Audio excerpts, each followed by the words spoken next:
Quero ter o prazer de apresentar hoje o casal que tem nos abençoado durante esses quase 20 anos, o pastor Carlos Ribas e a pastora Francine. Gostaria que ficassem de pé para receber um aplauso da De Alfa pela vida de vocês.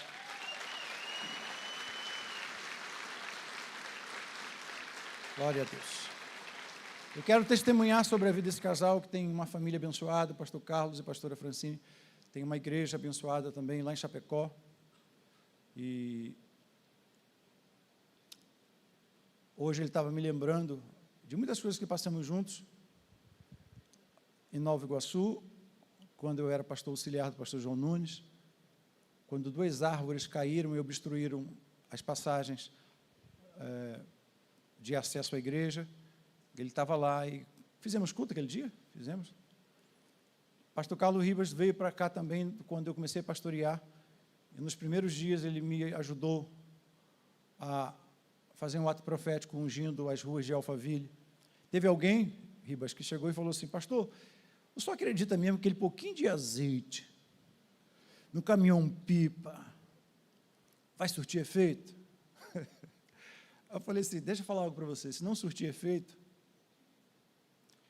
sobre a unção na rua, o maior efeito já foi contemplado. Eu falei: qual? Trazer comunhão para a igreja. Porque às vezes nós olhamos muito do nosso jeito, né? Oh, será que vai dar resultado? Não, só pelo fato de estarmos aqui, a Bíblia diz: ó, quão bom e quão suave é que os irmãos, se é por causa de pão com mortadela, se é por causa de ungir rua de Alphaville, se é por causa de ceia, se é por causa de um louvor bom, se é por causa do Carlos Ribas, se é por causa da Cassiana, não importa. Ele diz: ó, quão bom e quão suave é. É isso que importa, que os irmãos vivam em união. Aí depois nós fizemos outro ato profético e não quis levar o pastor Carlos Ribas, porque ele tem medo de altura. Nós fizemos de helicóptero e já era outro nível, aí você já não podia alcançar esse nível de... Não é? Então eu gostaria de receber aqui o pastor Carlos Ribas. Eu conheci o pastor Carlos Ribas, ele ainda tinha cabelo. Ele é, para quem não sabe, ele é um ancião, que a sua esposa leva ele para todos os lugares, tem um prazer. Eu perguntei para ela: Francine, qual é a sensação de andar com um ancião do seu lado? Sabe o que ela falou como uma boa psicóloga? Eu me sinto protegida. Sacanagem, isso. Você viu? Depois eu pego o microfone, viu? A bênção apostólica é minha. É. Glória a Deus. Graças a Deus, irmãos, amém? Amém ou não? Amém. Cantalhada, rapaz. Essa cantalhada assembleana era mais avivada antigamente, né? Louvado seja Deus, obrigado. Essa água pode tomar? Essa água é abençoada, orada. Amém. Glória a Deus. Louvado seja o nome de Jesus. Sempre é uma alegria estar aqui. A gente realmente, nós ungimos a Alphaville inteira. O resultado está aqui, irmãos. O que as pessoas não acreditam, está tudo bem. O que acontece de verdade é factual. Está aqui o resultado. E não só aqui dentro da igreja, mas depois daquele ato, 11 anos atrás, várias igrejas abriram em Alphaville. Várias. 11 anos atrás tinham apenas algumas poucas igrejas bem tradicionais, não tinham ministérios evangelizadores, ministérios de frente, e o pastor Jairo foi um desbravador aqui de Alphaville. Vocês sabem que existem demônios muito fortes numa região como essa, por conta de empresas, por conta de pessoas de grande estrutura financeira, e ele assumiu um chamado difícil e foi corajoso. E eu gosto de brincar, mas é uma brincadeira até de certa forma profética, que é onde ele abriu uma igreja, ele cavou um poço no meio do deserto. Quando ele saiu da igreja, nunca mais virou outra coisa naquele lugar que não fosse uma igreja.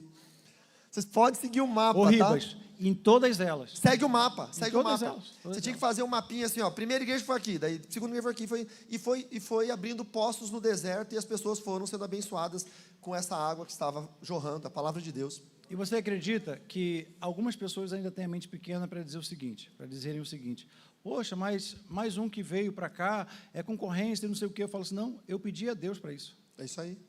Porque os que estão vindo, estão no mesmo propósito, eles estão orando para que a igreja seja um fator determinante para a sociedade daqui. É isso mesmo. Então não é uma questão de disputa, é uma questão de crescimento do reino. E louvado seja o nome do Senhor. Se fosse lá em Queimados, onde eu morei, em vez de ser igreja, a gente falava assim: é melhor ter igreja do que ter boteco. Não é? Aqui não tem boteco. Tem uma frase que é isso, né? Quanto mais igreja, menos boteco. Mentira, está aberto um monte de igreja e um monte de boteco também, não muda nada. A gente precisa fazer o nosso papel, amém? Vamos lá, eu gostaria de convidá-lo para abrir a sua Bíblia no primeiro livro de Samuel, capítulo 7, versos 1 e 2.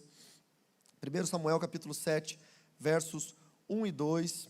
Quem esteve comigo ontem na aula da Teologia Inteligente? Alguém aqui que estudou ontem? Bom estar com vocês sempre, tá? Foi boa a aula? Gostaram? Mais ou menos? Foi boa? Deixa eu perguntar para quem eu sei que vai falar a verdade. Ô Henrique, foi boa? Glória a Deus. Espero estar outras vezes aqui com vocês. Tinha alguém hoje de manhã aqui? Está aqui hoje? Alguém veio de manhã? Você é crente, hein? Olha lá, ó. Eu sei.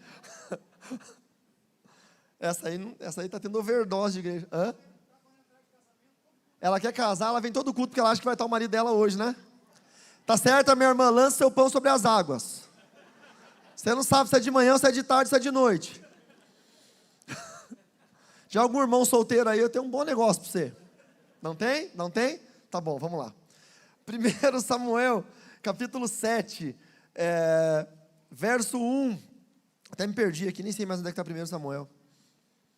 1 Samuel, capítulo 7, verso 1 e 2. Então vieram os homens de...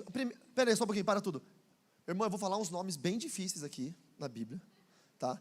Eu não sei como é que você vai fazer isso em Libras, tá bom? Mas espero que hoje você tenha uma ajuda extra do Espírito Santo de Deus. Olha o primeiro nome que eu vou mandar para ela ali.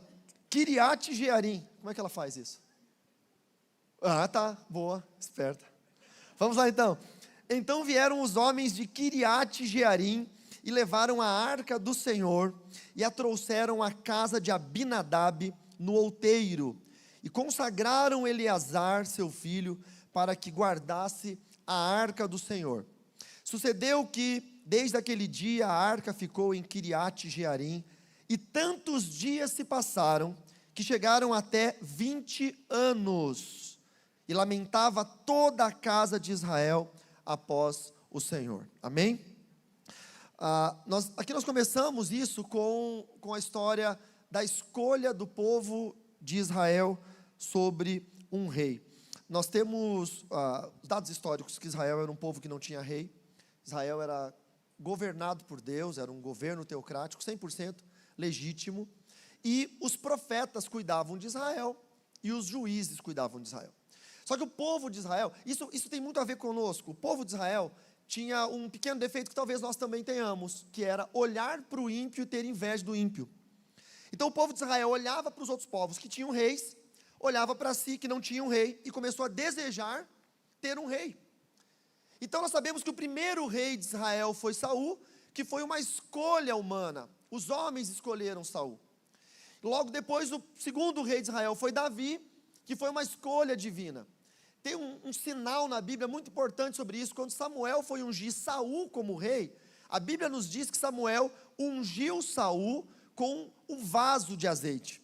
Ele pegou um vaso cheio de azeite e ungiu Saul.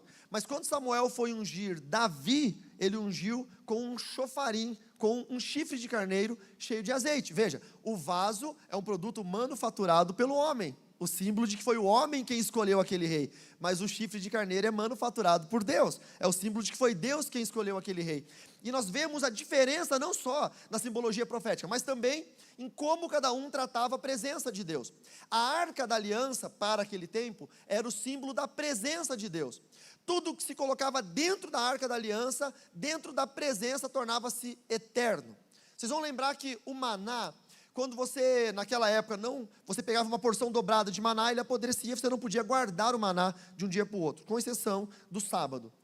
Mas dentro da arca tinha um jarro cheio de maná, para lembrar da provisão de Deus no deserto, e o maná dentro da arca nunca apodreceu, porque tudo que você coloca na presença de Deus vai durar eternamente. Se você coloca o seu casamento na presença de Deus, isso vai durar eternamente. Se você apresenta seus filhos ao Senhor, eles vão estar eternamente com o Senhor.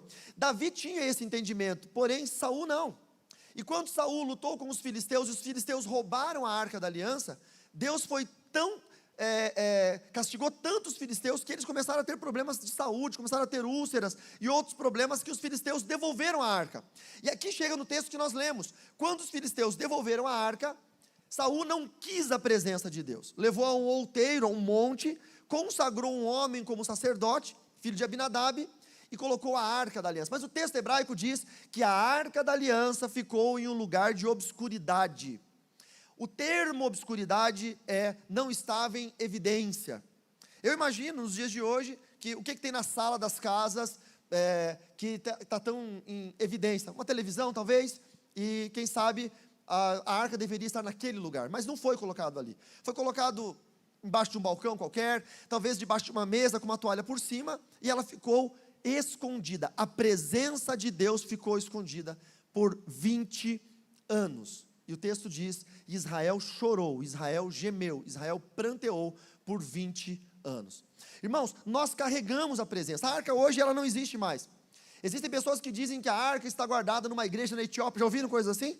Que a arca está numa... Não está. A arca virou souvenir, porque quando Domiciano invadiu Jerusalém e destruiu o templo no ano 70, eles derreteram o ouro, eles roubaram a arca, porque não fazia mais sentido. A arca não simbolizava mais nada, porque o verbo já havia encarnado, o verbo já havia sido carne. Então, quando Jesus nasceu de uma Virgem Maria, a arca deixou de ser o símbolo da presença de Deus, e a presença de Deus agora estava no verbo que se fez carne. Então, poderia ser roubada, Deus não iria mais guardar a arca. Mas nós passamos a ser agora a arca, ou seja, nós passamos agora a carregar a presença de Deus. Só que muitos de nós colocamos a presença de Deus em um lugar de obscuridade.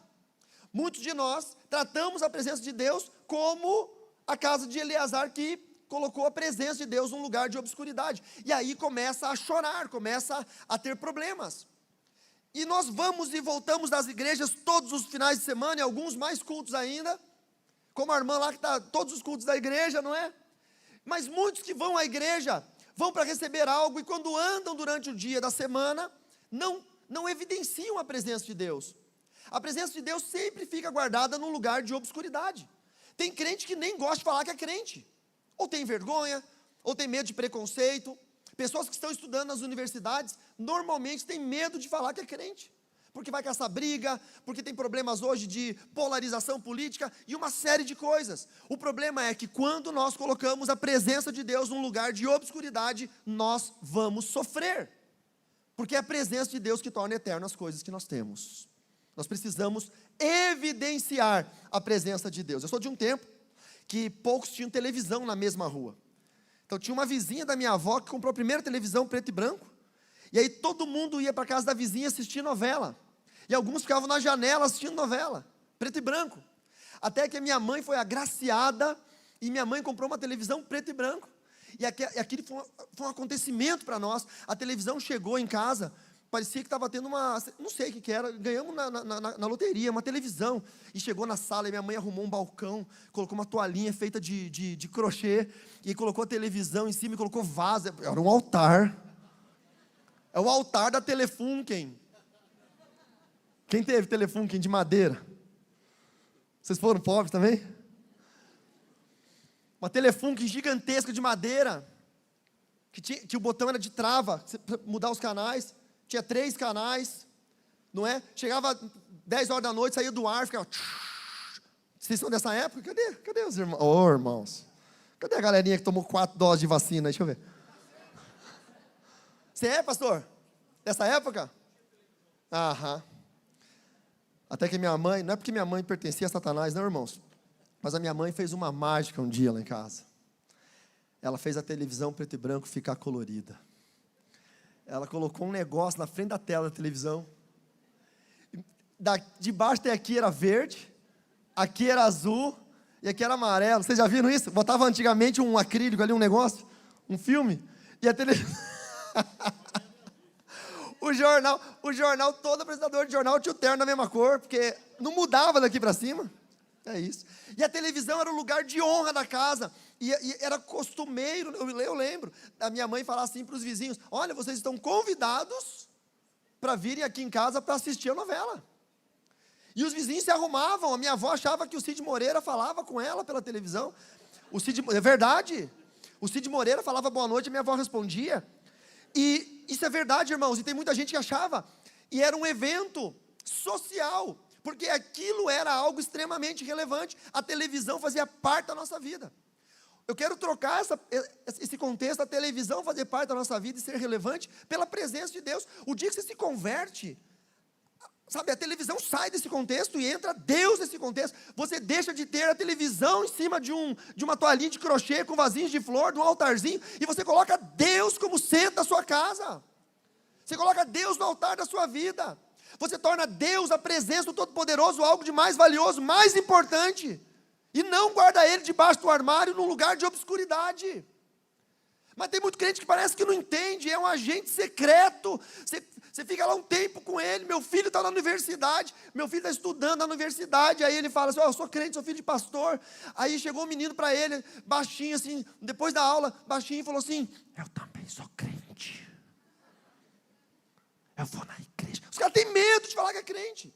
Meu pai na fé, que já descansa no Senhor, ele se converteu num retiro de jovens. Foi convidado para ir para um retiro de jovens, isso lá em 1970, alguma coisa. Foi convidado para ir num retiro de jovens, da igreja que eu me converti, muitos anos depois, e ele trabalhava numa madeireira, e aí ele aceitou Jesus. O retiro terminava domingo de manhã com o almoço, daí depois ia para a igreja para os novos convertidos serem recebidos na igreja. O tempo bom. E ele foi para a igreja, pela primeira vez da vida dele, ele foi para uma igreja evangélica, ele nem sabia como era, porque ele foi para um sítio, para um retiro, aceitou Jesus lá, e a primeira vez que ele pisou numa igreja evangélica, já era crente, tinha aceitado Jesus lá. E ele não conseguiu dormir aquela noite, porque na empresa que ele trabalhava, ele tinha um melhor amigo, que trabalhava no mesmo setor que ele, na madeireira.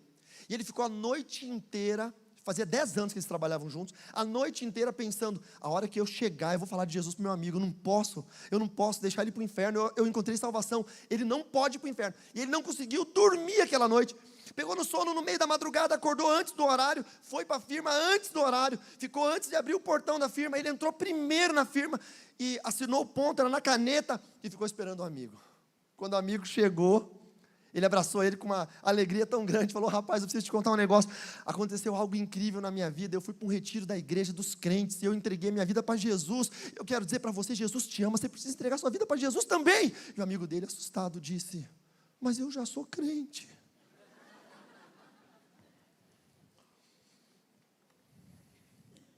Dez anos, com a presença de Deus num lugar obscurecido, vendo o melhor amigo ir para o inferno, e não falando nada. Escute, talvez você tenha um melhor amigo no emprego, talvez você tenha uma melhor amiga na faculdade, e ela não é crente, ele não é crente, ele está indo para o inferno. Eu vou dizer, você é o pior, melhor amigo que alguém possa ter, porque você tem o caminho da salvação, mas ele está indo para o inferno, e a arca da aliança dentro de você está num lugar obscurecido, não está num lugar de honra. Como é que você tem carregado a presença de Deus? No lugar de honra, onde todos olham para você e dizem, você é crente, eu vejo algo em você. Você é uma opção para as pessoas quando eles estão sofrendo, mesmo que eles não aceitem que você evangelize, mas quando eles sofrem, eles sabem que você é crente, eles ligam para você, você precisa mostrar a presença de Deus. Quantos dizem amém? Amém ou não? Se você sente vontade de aplaudir ao Senhor, aplauda. É a Cristo quem você está louvando. Saul era um homem que não respeitava a presença de Deus. Saul não buscava a presença de Deus. Se você abrir a sua Bíblia em 1 Crônicas, capítulo 13, verso 3. 1 Crônicas, capítulo 13, verso 3. Você vai perceber que Davi, depois da morte de Saul, Davi assumiu o reinado de Israel. O primeiro ato soberano de Davi, o primeiro ato como o soberano, como o rei, foi trazer de volta a presença de Deus. E aqui tem um texto que eu gosto muito, tem uma fala de Davi que eu gosto muito, que, verso 3, primeiro ele reúne, vamos ler o verso 1 em diante, ok? E teve Davi conselho com os capitães dos milhares e dos centos e com todos os príncipes, e disse Davi a toda a congregação de Israel, se bem vos parece, se isso vem do Senhor nosso Deus, enviemos depressa mensageiros a todos os nossos irmãos em todas as terras de Israel, e aos sacerdotes, e aos levitas, com eles nas cidades e nos seus arrabaldes, para que se ajuntem conosco. Por quê? E tornemos a trazer para nós a arca do nosso Deus, porque não a buscamos nos dias de Saul. Eu vejo que nós vivemos os dias de Saul de novo, quando nós não buscamos mais a presença. Nós buscamos tantas coisas. Tudo isso é muito bom, tudo isso é muito importante, mas nada disso significa alguma coisa se nós não buscarmos a presença de Deus. Você pode ter a mais linda igreja, os melhores pregadores, a melhor banda, você pode ter um som de primeira qualidade. Se isso tudo não servir para buscar a presença de Deus, você errou na sua missão. Você pode ter buscado em Deus a sua empresa prosperar, você pode ter muito dinheiro, você pode ter muitos funcionários. Se a tua riqueza não buscar a presença de Deus, você errou na tua missão. Você pode ter buscado o melhor companheiro da sua vida, o homem dos seus sonhos, a mulher dos seus sonhos. Se o seu casamento não busca a presença de Deus, você errou na sua missão. Você pode ter sonhado com um carro, o carro dos seus sonhos, você comprou esse carro. Se o teu carro não serve para ajudar a igreja a buscar a presença de Deus, de alguma forma, você errou na sua missão. Tudo o que nós fizermos, seja para a glória de Deus, seja que as pessoas vejam em nós a evidência de que nós temos a presença de Deus.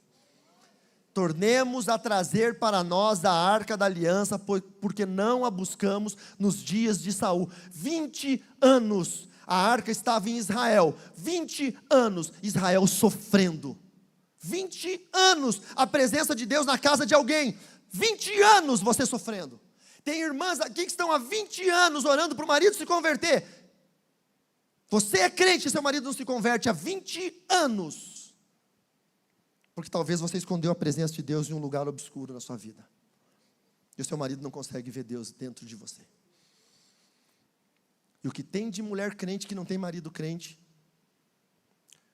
o que tem de irmão crente que tem família toda desviada, o que tem de marido crente, de pai crente que tem os filhos desviados. Irmão, entenda, nós precisamos trazer a eternidade para dentro de casa, evidenciando a presença do Senhor. E Davi disse: o meu primeiro ato como soberano, tornemos a trazer para nós a arca do nosso Deus, porque não a buscamos nos dias de Saul. Então disse toda a congregação que assim se fizesse, porque esse negócio pareceu reto aos olhos do Senhor. Verso 5: juntou, pois, Davi a todo Israel, desde Sior do Egito até chegar em Ramate, para trazer a arca de Deus, de Quiriate Jearim. E então Davi, com todo Israel, subiu a Baalá, e dali a Quiriate Jearim, que está em Judá, para fazer subir dali a arca de Deus, o Senhor que habita entre os querubins, sobre o qual é invocado o seu nome. E levaram a arca de Deus sobre um carro novo, da casa de Abinadab, e Uzá e Aiô guiavam o carro novo. Escute, por que ele fez um carro novo? Porque quando Saul levou a arca para lá, para a casa de Abinadab, Saul levou a arca em cima de um carro de boi, carro velho, usado, em bom estado, não sei, mas levou. Saul tinha medo de tocar na arca, porque a arca estava matando todos os filisteus. Quando Davi soube que Saul mandou a arca dentro de um carro, Davi pensou: Saul fez o quê? Foi num carro? Pois eu também vou fazer num carro, mas vai ser um carro novo. Sabe esse sentimento de concorrência que nós temos uns com os outros? É?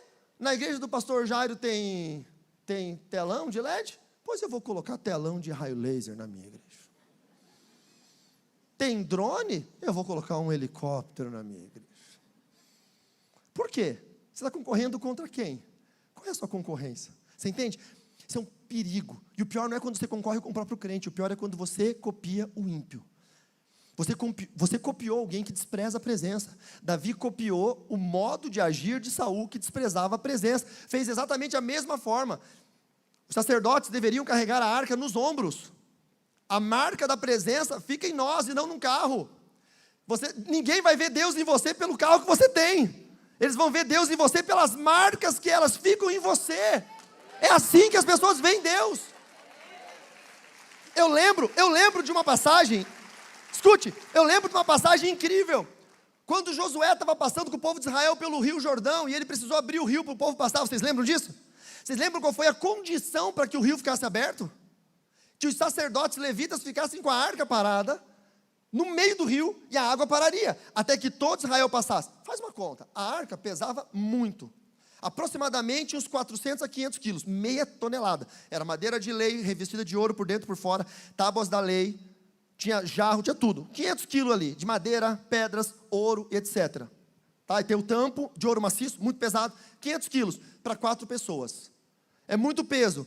Só que, mas passou 1 ou 2. Tudo bem, irmão. Imagina passando 10 pessoas e você parado com 500 quilos. Você e 3 amiguinhos da igreja, 500 quilos. Tudo bem, vai ser difícil, mas a gente aguenta. Tinha 1.600.000 israelitas para passar. 1.600.000 israelitas. E aqueles 4 homens parados, segurando a presença de Deus. No final do dia, quando todos passaram, eles foram seguindo e colocaram a presença no chão. E eles estavam sangrando, porque a presença de Deus deixa marcas que ninguém consegue tirar de você nunca mais.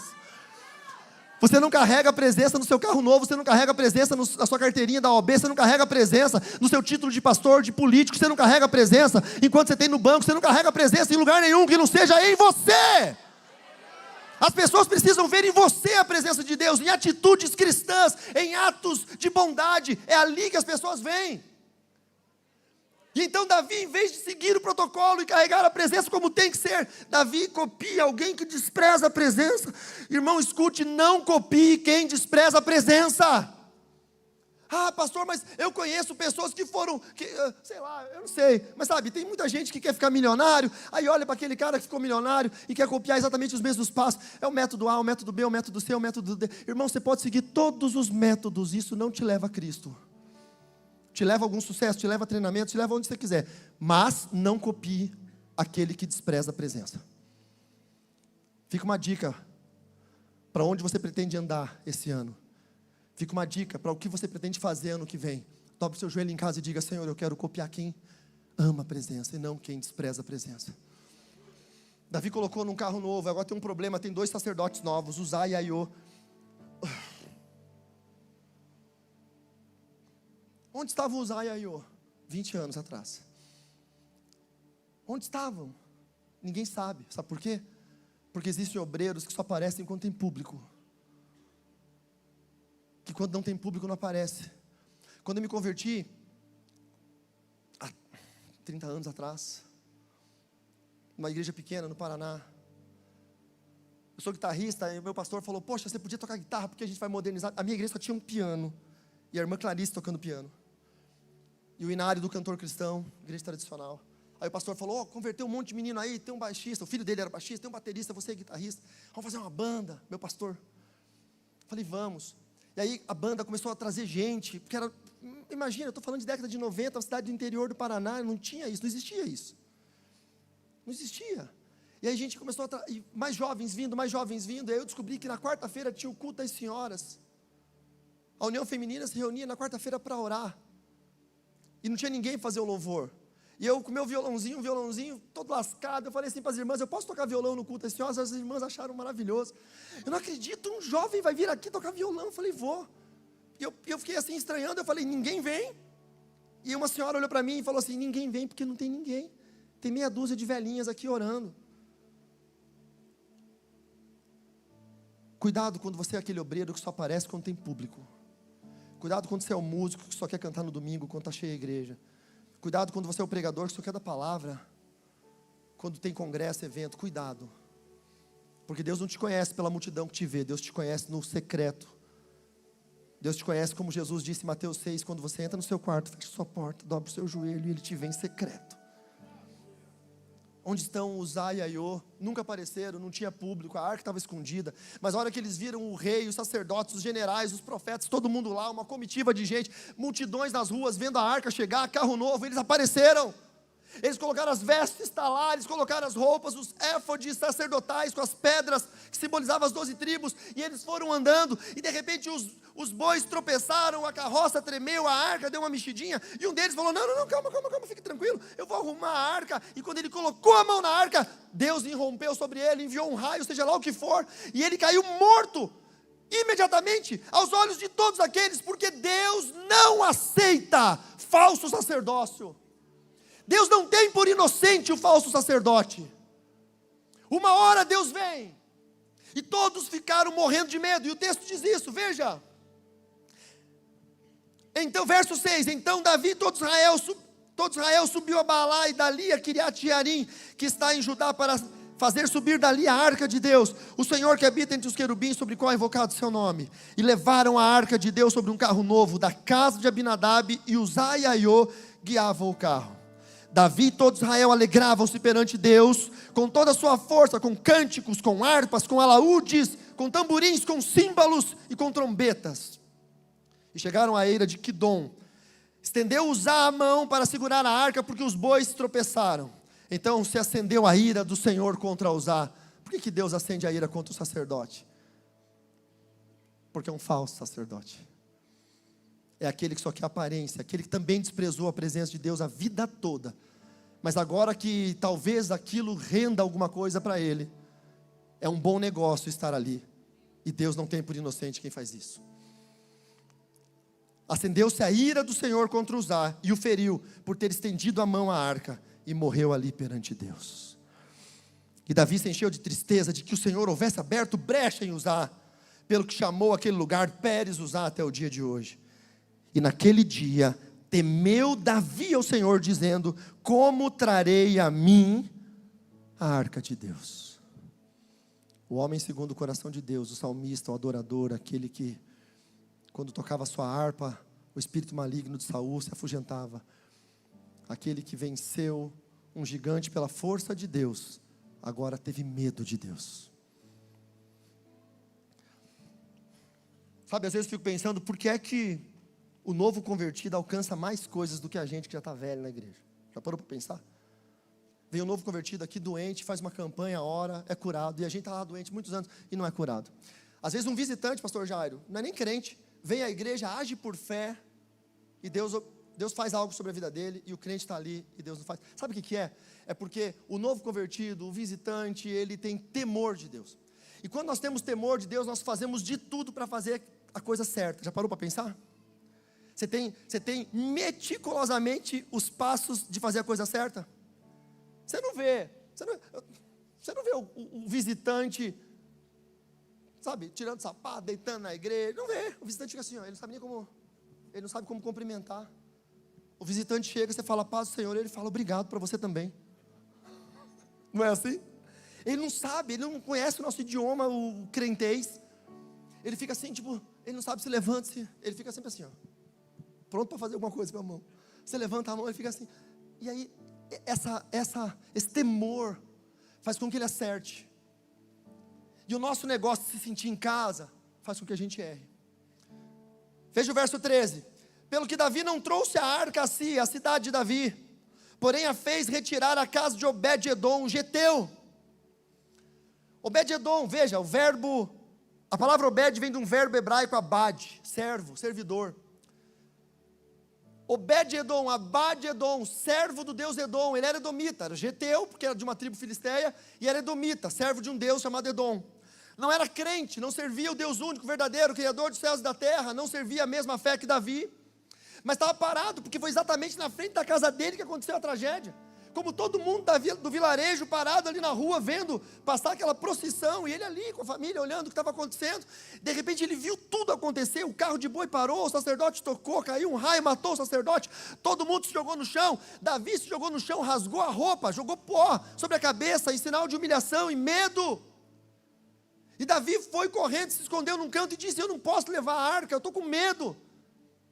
Então Obed-edom, vendo toda essa cena trágica, ele se candidata a fazer algo, e ele chega para um dos soldados, ele chega para alguém, e ele diz: viu, essa arca não vai ficar no meio da rua, por que vocês estão desesperados? Aí o rapaz disse: olha, não tem o que fazer, o rei não quer levar para a cidade de Davi, não sabemos onde guardá-la. E aí o geteu, servidor do deus Edom, um edomita, ele diz: tudo bem se eu levar para minha casa, que pelo menos não fica aí ao relento. E provavelmente alguém disse para ele: olha, um sacerdote tocou nisso e morreu, você tem coragem? Ele falou: deixa comigo. E ele chamou os filhos e falou: filho, pega aquela vara que está ali. Outro filho, pega aquela outra vara. E colocaram a vara nas argolas que tinham ao lado da arca. E colocaram nos ombros. E levantaram a arca como tinha que ser feito. E carregaram com a arca do jeito que tinha que ser carregado, para dentro da sua casa. E a Bíblia fala: assim ficou a arca de Deus com a família de Obed-edom 3 meses. E o Senhor abençoou a casa de Obed-edom e tudo o que ele tinha. A mesma presença que destrói, a mesma presença que abençoa. Nós estamos vivendo um tempo de que Deus está sendo relativizado. É o Deus da bênção, é o Deus da vitória, é o Deus da prosperidade, é o Deus da cura, é o Deus do céu. Mas Ele não é o Deus que mata, Ele não é o Deus que manda para o inferno, Ele não é o Deus que cobra das suas más atitudes, Ele não é o Deus a quem você ofende com o seu pecado. A gente esqueceu de falar essa outra parte. Mas sabe, não existem dois deuses dentro do cristianismo. O mesmo Cristo que te salva é o mesmo Cristo que te condena ao inferno. A mesma arca que prospera a sua casa por 3 meses é a mesma arca que matou um sacerdote falso. A mesma presença que me transporta para fazer aquilo que Cristo quer que eu faça é a mesma presença que vai pesar a mão na minha vida se eu começar a mentir no meu ministério. Portanto, entenda o preço de carregar a presença de Deus para dentro da sua casa. Esses dias atrás, uma irmã chegou para mim e falou: pastor, eu quero me separar do meu marido. Eu falei: ô irmã, por quê? Eu conheço o marido dela, cara, gente boa pra caramba. Não separa não, irmã.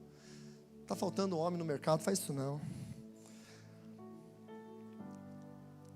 Tem prateleira do mercado aí da vida, o produto homem não tem mais não, irmã. Se for hétero, cristão, honesto, tem mercado aí que nem tem mais. Se teu marido, irmã, é um gordinho esquisito, fica com o teu gordinho que vale a pena, viu? Certo? Falando sério. Segura o teu gordinho esquisito aí, que se ele é honesto, é homem de Deus, porque não tem. Ai, pastor, mas o Rodrigo Hilbert é mentira.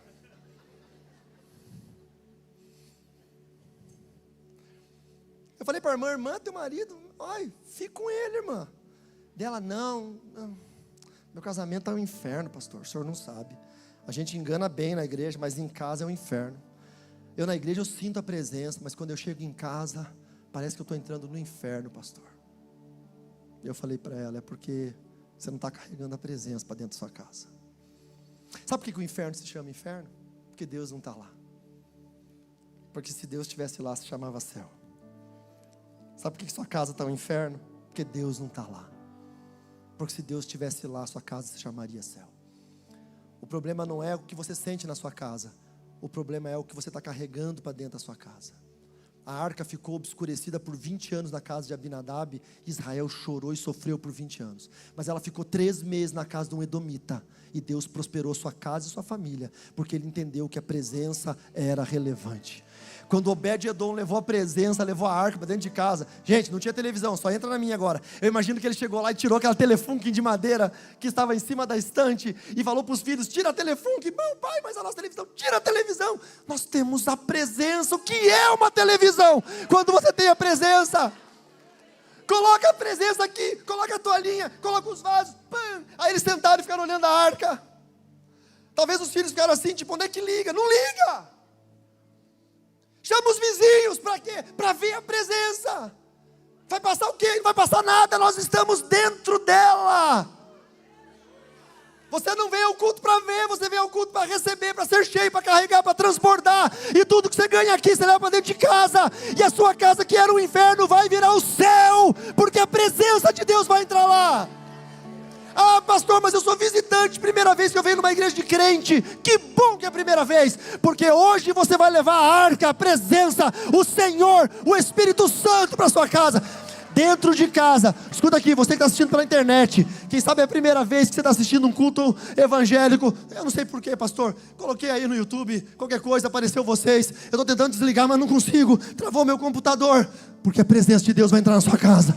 A presença de Deus vai mudar o seu casamento. A presença de Deus vai curar a sua esposa. A presença de Deus vai trazer seus filhos para dentro da sua casa. Escute, torne relevante a presença de Deus. Irmão, levante sua mão e adore o nome de Jesus.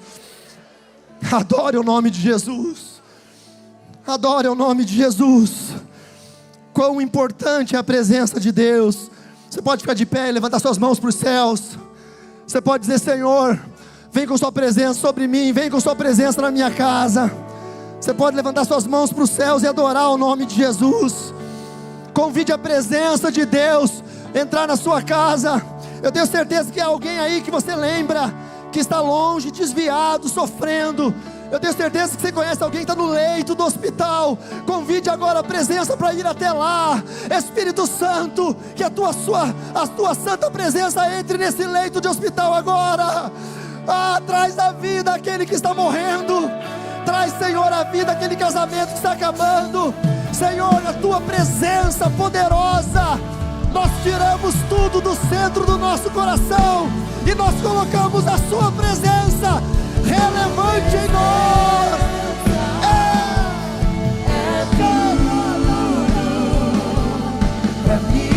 Você pode dizer, diga, cante com eles, vai, meu irmão. Tua presença é tudo pra mim. Oh, você pode dizer, a tua presença, diga. Tua presença é tudo pra mim.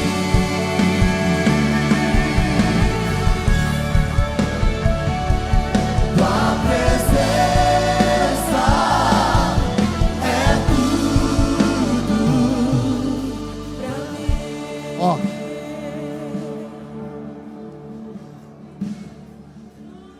foram contar para Davi.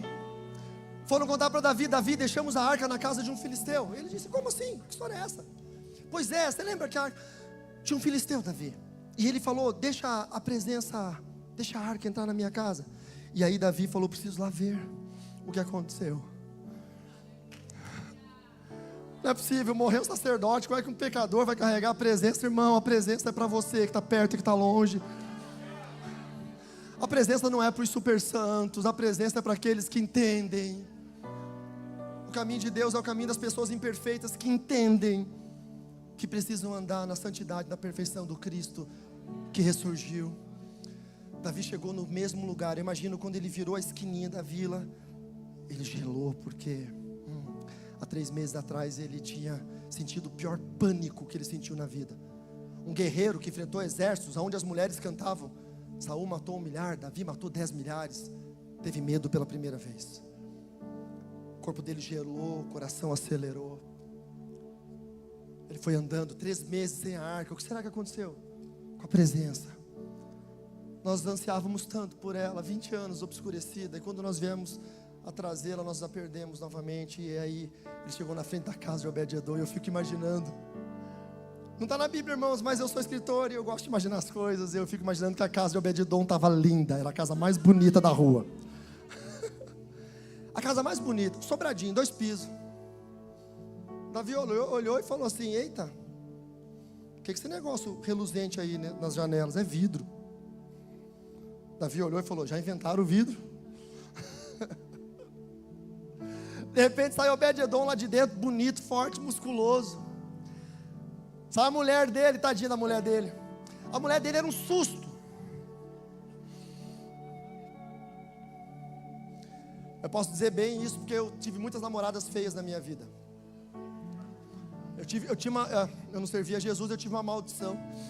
Que toda namorada que eu tinha era feia. Eu tive uma namorada que era tão feia que eu conheci ela sexta-feira, meia-noite, na porta do cemitério. E não é mentira.